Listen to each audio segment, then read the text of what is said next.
Well, hey guys, how are you? I hope you're all well. Today we're going to get back on the Husqvarna 257, see if we can get a bar and chain matched up on it and pick us out a nice log, get it in our stand, and see if we made an improvement on this thing.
Alrighty guys, first off out of the gate, saw has some minor issues. There's something up the carburetor. I hope it's just like a stiff diaphragm. It's really wanting to be rich. It's kind of floody when you shut it off and go to start back.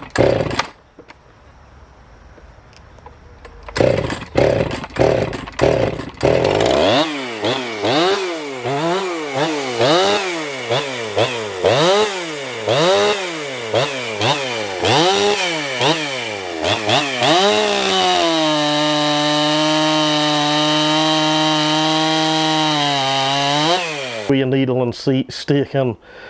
I didn't look at that carburetor close to see if it was OE or aftermarket because of how easy the saw, started when I went to tear it down. But when we done those test cuts with the Duke's chain back in the winter, saw wasn't all that great. You guys know I was really disappointed with how it ran, but I think there's a lot of potential there. I think once I get the issue with the carb straightened out, and it was good enough where, if you were wide open, it was good.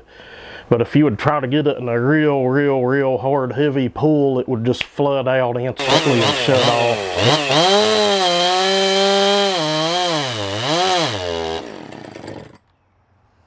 That thing has problems, I think. So, we're going to look into that. I'll make sure that it's an OE carb and we'll get a kit and put in it.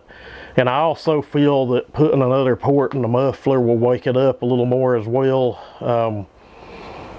That chain is like stupid aggressive. I may try to come in and get a still shot of it. It's the same one that I had on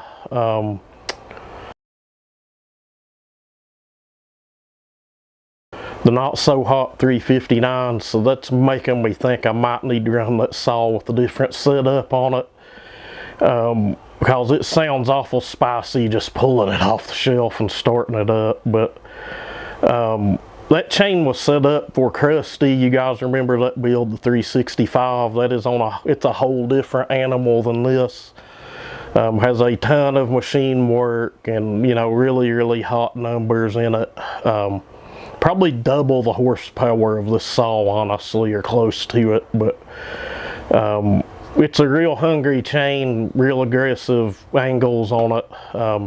It was meant to pull chips and cut fast with a really high power saw, and you know that it does when you've got the right saw behind it. But this saw's handling it just fine. I know some people are going to say, well, it's a 16. Doesn't matter if everything's set up properly. I could put a stock spec like a C83 Husky chain with a 24 on it, and I'll guarantee you it would hold RPM higher than it is with this chain set up in the cut. That's why I don't get carried away with RPM in the cut. Guys, you can take a flat file and hit your drags a swipe or two and knock, you know, 500 RPMs off of the RPM in the cut. I stay away from that, don't get into it. I look for time in the cut. That's where it's all at, for me anyway. But with that said, you know, there's some potential there. It gives us the ability to make another video, seeing if we can squeak a little more out of it. I think I've got the ignition timing. It's not cutting out or popping or anything, which means we could probably take it further, but I think I'll make the other tweaks first, maybe see if we can do something with that choked up air filter. And that's what makes it fun when you go to trying to, after the cylinder work and lathe work is done. To me, when you go to trying to just squeak that extra little bit out of them afterwards, just with simple things. You can take a stock saw and do that. We've done that here too. You know, we've gotten as high as almost 30% out of a saw without ever pulling the cylinder off of it. So it ain't all about the lathe and port work. It's, you know, the whole puzzle has to come together. But anyway, guys, with that said, I'm pretty happy with how it's performing. It ain't half bad at all for a 56cc saw. You know, the air filter and intake design on it, the open port transfers. She was never ever meant to be anything real high performance anyway, but as you guys can see, she's getting with it pretty good. It was getting better every cut the more I tinkered with it. But thank you guys. You all are the channel. Without the viewers, you know, I probably wouldn't do this anymore. That said, as always, y'all have a good one.